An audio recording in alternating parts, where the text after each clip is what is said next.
Hello everyone, आप सबका मेरे यूट्यूब चैनल पे स्वागत है। आज हम जी के ट्रिक 2 डिस्कस करने जा रहे हैं। ठीक है, पार्ट 1 हम पहले ही अपलोड कर चुके हैं जिसमें हमने ज्योग्राफी की कुछ ट्रिक्स डिस्कस करी थी। ठीक है, अब आज हम हिस्ट्री के ऊपर कुछ ट्रिक है उसको डिस्कस करेंगे। ठीक है, इन पे बार बार क्वेश्चंस आते रहते हैं। ठीक है, इसलिए पहले मैं जो मोस्ट इंपॉर्टेंट ट्रिक्स हैं उनको पहले डिस्कस कर रहा हूँ। ठीक है, ताकि आप लोगों को मैक्सिमम इसका फ़ायदा हो सके। ठीक है, तो पहला है चीनी यात्रियों के भारत आने का क्रम। ठीक है, तो जो चीनी यात्री भारत आए थे, ठीक है, ये उनका सीक्वेंस याद करने के लिए ट्रिक है। जैसे ट्रिक नंबर 6, चीनी यात्री को फा सी हुई। ठीक है, तो हमें फा सी हु और ई ये चार चीज़ें ध्यान रखनी है। ठीक है, जिससे हम ये ट्रिक बनाएंगे। जैसे फा से आपका हो गया फाहियान। फाहियान आए थे 399 ईस्वी में, और किसके शासन में आए थे? ये चंद्रगुप्त सेकंड के। ठीक है, तो ये मोस्ट इंपॉर्टेंट क्वेश्चन है, ये आपको ध्यान रखना है। ठीक है, सी से आपका हो गया संयुगन, ये 518 ईस्वी में आए थे। ठीक है, हु से आपका हो गया ह्यान सिंह। ह्यान सिंह 630 ईस्वी में आए थे और ये हर्षा के शासन में आए थे। ठीक है, और ई से आपका हो गया इत सिंह, ये 7वीं शताब्दी के अंत में आए थे। ठीक है, तो ये मोस्ट इंपॉर्टेंट क्वेश्चंस हैं। ठीक है, मतलब इनके ऊपर काफ़ी क्वेश्चंस बन जाते हैं जो किसी न किसी तरीके से पूछे जाते हैं। जैसे फैक्चुअल में ये पूछ लेता है किसके शासन में आए थे, फाहियान किसके शासन में आए थे, तो चंद्रगुप्त सेकंड हो गए। ठीक है, ये भी ह्यान सांग का पूछ लेता है, और इनकी दो मोस्ट इंपॉर्टेंट बुक्स हैं वो भी पूछ लेता है। ठीक है, जैसे फाहियान ने की बुक थी जो इन्होंने भारत के ऊपर लिखी थी, फो क्यो की। ठीक है, और ह्यान सिंह की थी सी यू की। तो इसको भी आप नोट कर लीजिएगा क्योंकि इस पे भी एक पूछ लेता है। ठीक है, बाकी यूपीएससी और यूपीपीसीएस पे भी इस पे क्वेश्चंस आ रखे हैं। उसमें कैसे क्वेश्चंस आते हैं, जैसे ये नाम दे देगा और इनका क्रोनोलॉजी में लगाने के लिए इनको वो दे देगा। जैसे कि चारों नाम दे दिए, फिर ए बी सी डी या बी सी ऐसे करके वो सीक्वेंस हमें लगाना होता है। तो आपको अगर ये क्रोनोलॉजी पता होगी तभी आप लगा पाएंगे, तो उसके लिए बहुत इंपॉर्टेंट है। ठीक है, यूपीएससी और पीसीएस एग्जाम्स के लिए भी। ठीक है, अब दूसरी ट्रिक देखते हैं, ट्रिक नंबर 7, मीना का जलवा और ग्रीन हाउस गैसेस। ठीक है, इस ट्रिक से हमें ग्रीन हाउस गैसेस कौन कौन सी मेन मेन गैसेस हैं उनका पता चलेगा। ठीक है, जैसे मी से आपका हो गया मीथेन। ठीक है, ना से हो गया नाइट्रस ऑक्साइड, का से हो गया कार्बन डाइऑक्साइड, जलवा जलवा जलवा मतलब कि जल से वाटर वेपर। ठीक है, जल वाष्प हो गया, और ओ से ओजोन। ठीक है, इस पे भी कई बार क्वेश्चन आ जाते हैं। आपको इनमें से क्या करेगा कि कुछ गैस दे देगा जो होंगी कार्बन मतलब कि ग्रीन हाउस गैसेस, और कोई एक नहीं होगी। ठीक है, तो उस केस में आपको ध्यान रहेगा, उस ट्रिक ये काम आएगी आपकी उसमें। ठीक है, ये आपकी ट्रिक नंबर 7 हो गई। ठीक है, अब ट्रिक नंबर 8 देखते हैं। भारत में यूरोपीय कंपनियों के आगमन, मतलब भारत में जो यूरोपीय कंपनियां आई थी उनका क्या सीक्वेंस था, इस ट्रिक से हमें वो पता चलेगा। जैसे ट्रिक नंबर 8, पुत्र अडा डैड फंसा। ठीक है, तो पुत्र से आपका क्या हो गया पुर्तगाली, ये कब आए थे? 1498 ईस्वी में। ठीक है, अ से अंग्रेज, ये आए थे 1600 ईस्वी में। डा से आपके डच हो गए जो 1602 में आए थे। डैड से डैनिश जो 1616 ईस्वी में आए थे।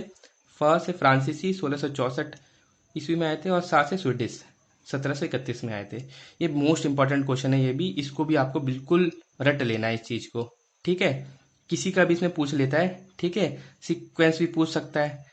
ठीक है, तो बहुत इंपॉर्टेंट क्वेश्चन है ये। सिमिलरली जैसे जो ये वन डे एग्जाम होते हैं, जैसे एसएससी हो गया या बाकी एग्जाम है डीडीए डीएसएसबी बाकी यूपी ट्रिपल एससी, इनमें तो ये फैक्चुअल पूछ लेता है।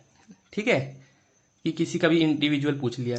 ठीक है, कि ये भी पूछ सकता है कि सबसे पहली कंपनी कौन सी थी, तो पुर्तगाली हो गई।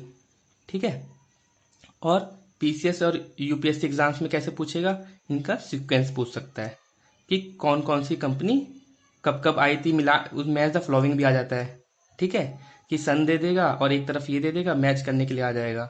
या क्रोनोलॉजी में पूछ लेगा कि बताओ कौन सी कंपनी कब आई थी। ठीक है, तो बस यही डिफरेंस हो जाता है जो बड़े एग्जाम्स होते हैं छोटे में फैक्चुअल वन इंडिविजुअल क्वेश्चन पूछ लेता है और उसमें थोड़ा लेवल बढ़ा देता है। ठीक है, अब ट्रिक नंबर 9 देखते हैं अपनी, वह राज्य जिनकी स्थापना 1 नवंबर को हुई।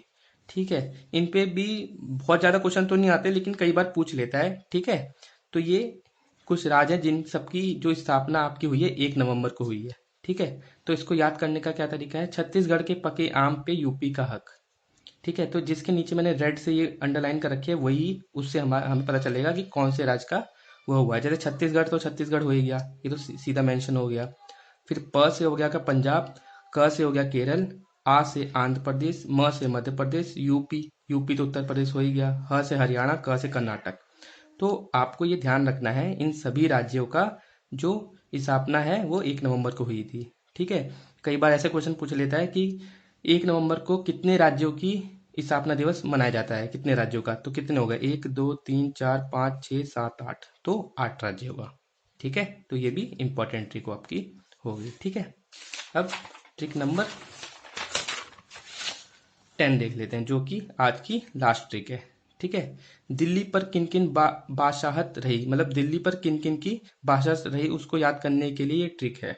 तो ट्रिक नंबर 10 क्या है, जी के ट्रिक को सलाम। ठीक है, यही ट्रिक है, इसी से हमें याद हो जाएगा। जैसे जो रेड से लिखा है आपको उससे मेन मतलब है, जैसे जी से आपका हो गया गुलाम वंश। ठीक है, और के से हो गया आपका खिलजी, टी से तुगलक, एस से सैयद, एल से लोधी, एम से मुगल। ठीक है, तो इस ट्रिक से हमें पता चल जाएगा किस किस शासक ने इस दिल्ली पे राज किया था। और इसमें जो स्टार्टिंग के 5 है वो दिल्ली सल्तनत में आते हैं, ये भी चीज़ आपको ध्यान रखनी है, ये मुगल अलग होता है। ठीक है, तो इसमें आपको एक ये चीज़ याद हो गई कि कौन किसने कब किया, और इसकी क्रोनोलॉजी भी याद हो गई आपको इससे। ठीक है, तो एक चीज़ आपको ध्यान रखनी है कि एक ट्रिक में कई सारे क्वेश्चंस बन जाते हैं। ठीक है, पूछने के उसका तरीका अलग हो जाता है, इसलिए वो कैसे भी आ सकता है, लेकिन आपको जब ये एक बार याद कर लेंगे, लिख लेंगे, तो आप कैसा भी क्वेश्चन आएगा आप कर लेंगे। ठीक है, जैसे इसका है गुलाम का 1206 से 1290 तक इन्होंने राज्य किया। फिर खिलजी वंश आया, उसने 1290 से 1320 किया। फिर तुगलक ने 1320 से 1414। फिर सैयद ने 14 से 1451। लोधी ने 1451 से 1526। ठीक है, ये तो आपको पता चल गया। ठीक है, इसमें मैंने मेंशन कर दिया इन्होंने कितने कितने साल राज्य किया। ठीक है, जैसे ये यूपीएससी में और यूपी पीसीएस, स्टेट पीसीएस में ऐसे एग्जाम्स में आ जाता है।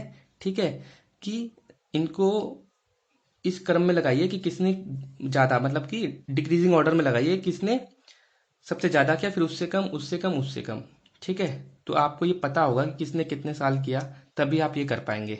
ठीक है, तो ये भी क्वेश्चन इंपॉर्टेंट हो जाता है। ठीक है, आपको लेकिन एक चीज़ मैंने और लिख दी है इसमें, जो हमेशा वनडे एग्जाम में खास तौर पे पूछ ली जाती है, क्या, कि ये जो जितने भी ये थे वंश थे, इनका फाउंडर कौन था और इनका लास्ट रूलर कौन सा था। स्पेशली एसएससी में तो ये मान के चलिए हमेशा आना ही है इस पे क्वेश्चन। किस शिफ्ट में आता है वो एक अलग बात है, लेकिन आता जरूर है। ठीक है, तो गुलाम वंश की स्थापना किसने की थी, कुतुबुद्दीन ऐबक ने, और इसका लास्ट रूलर था केमर्स।